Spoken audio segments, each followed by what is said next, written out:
പ്രവാചകൻ സല്ലല്ലാഹു അലൈഹി വസല്ലമ തങ്ങളുടെ ഹദീസ് കാണാം. അവിടെയുള്ള പ്രവാചകൻ സല്ലല്ലാഹു അലൈഹി വസല്ലമ തങ്ങൾ പറയുന്നു, വല്ലദി നഫ്സു മുഹമ്മദിൻ ബിയദിഹി. ആ ഹദീസിന്റെ പ്രയോഗം തന്നെ നിങ്ങൾ ഒന്ന് മനസ്സിലാക്കി നോക്കൂ. വല്ലദി നഫ്സു മുഹമ്മദിൻ ബിയദിഹി. ഈ മുഹമ്മദ് സല്ലല്ലാഹു അലൈഹി വസല്ലമ തങ്ങളുടെ നഫ്സ് ഏതൊരു രക്ഷിതാവിന്റെ അധീനതയിലാണോ ആ രക്ഷിതാവിനെ തന്നെയാണ് സത്യം എന്ന് പറഞ്ഞുകൊണ്ട് സത്യം ചെയ്തുകൊണ്ട് റസൂലുള്ളാഹി തങ്ങൾ പറയുന്നത്. എന്താ അങ്ങനെ സത്യം ചെയ്തുകൊണ്ട് പറയാനുള്ള കാരണം? സ്വഹാബത്തിന് വിശ്വാസമില്ലാത്തതിന്റെ പേരിലാണോ? ഒരിക്കലുമല്ല.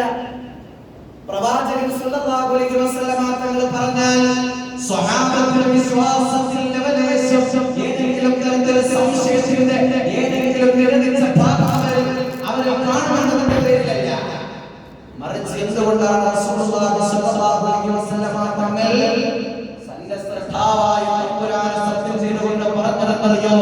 ആ വിഷയത്തിന്റെ ഗൗരവത്തെ ലോക മുസ്ലിമുകൾക്ക് മനസ്സിലാക്കുന്നതിന് വേണ്ടിയിട്ടാണ്. അങ്ങനെ സത്യം ചെയ്തുകൊണ്ട് റസൂലുള്ളാഹി തങ്ങൾ പറയുന്നു, ലാ യുമിനു അഹദുക്കും, നിങ്ങളിൽ ഒരാളും കാമിലായ മുഅ്മിനാകുന്നില്ല, നിങ്ങളിൽ ഒരാളും കാമിലായ മുസ്ലിമായി മാറുന്നില്ല. എന്നറിയോ? ഹത്താ യുഹിബ്ബ ലി അഖീഹി മാ യുഹിബ്ബു ലി നഫ്സിഹി. നിങ്ങളുടെ നഫ്സ് ആഗ്രഹിക്കുന്ന കാര്യങ്ങൾ, നിങ്ങൾ ഇഷ്ടപ്പെടുന്ന കാര്യങ്ങൾ, അത് നിങ്ങളുടെ അഖീഹി, നിങ്ങളുടെ സഹോദരന് വേണ്ടിയും യുഹിബ്ബു ലി അഖീഹി